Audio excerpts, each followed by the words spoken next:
Bismillahirrahmanirrahim and Assalamu alaikum. Welcome to Gohar Publishers. This is Hamna bint Shehzad.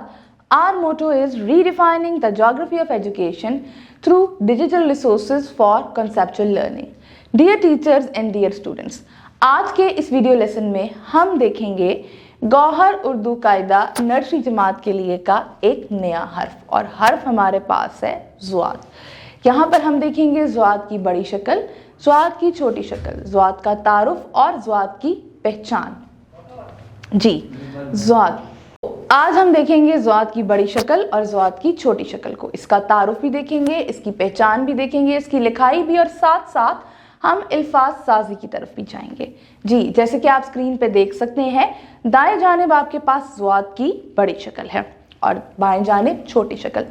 Scene, शीन, स्वाद, ज़्वाद ये एक ही ख़ानदान से ताल्लुक़ रखते हैं, तो इसलिए आपको स्वाद और ज़्वाद की जो शक्ल है वो एक जैसी नज़र आ रही है, सिर्फ नुक्ते का फ़र्क है। ज़्वाद ज़ईफ़, ज़्वाद ज़ईफ़। अब हम इसकी लिखाई देखेंगे, बहुत आसान है। एक दफ़ा आप मेरे साथ उंगली की मदद से हवा में लिखिएगा, ऐसे, यूं, और एक नुक्ता ऊपर की तरफ। अब एक दफ़ा और इस तरीके से। अब हम इसका नुक्ता भी देखेंगे, साथ ही अब हम इसकी शक्ल देखेंगे। एक दफ़ा अपनी पेंसिल से भी लिख के, बहुत आसान है। यहाँ से शुरू करते हुए यहाँ, और फिर हम जाएंगे नीचे की तरफ और ये, और ऊपर एक नुक्ता।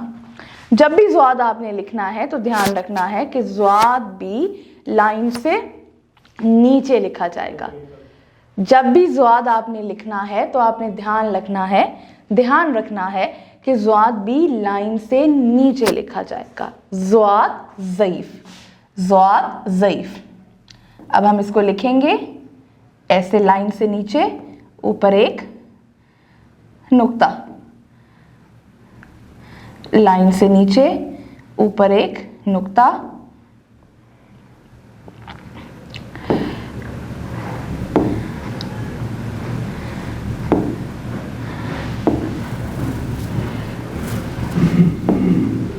एक नुक्ता, एक छोटी शक्ल,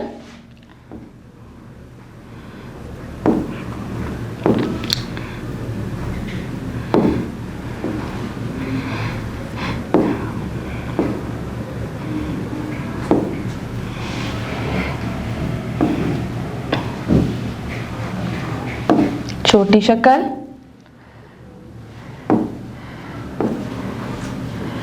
छोटी शक्ल, और ये हमारे पास ये। अब हम देखेंगे इसकी अल्फाज साजी। ज़्वाद ज़ा, तो क्या बना? ज़ा। आप देख सकते हैं ज़ा। एक दफ़ा इसको अरेज करके हम ठीक तरीके से लिखते हैं।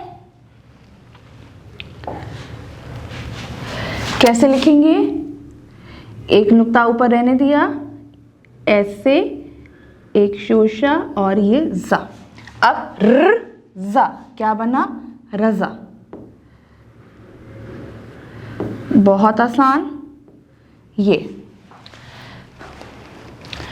मुझे उम्मीद है कि आपको आज का वीडियो लेसन पसंद आया होगा। एक नए वीडियो लेसन के साथ हम फिर मिलेंगे, तब तक के लिए अल्लाह हाफ़िज़।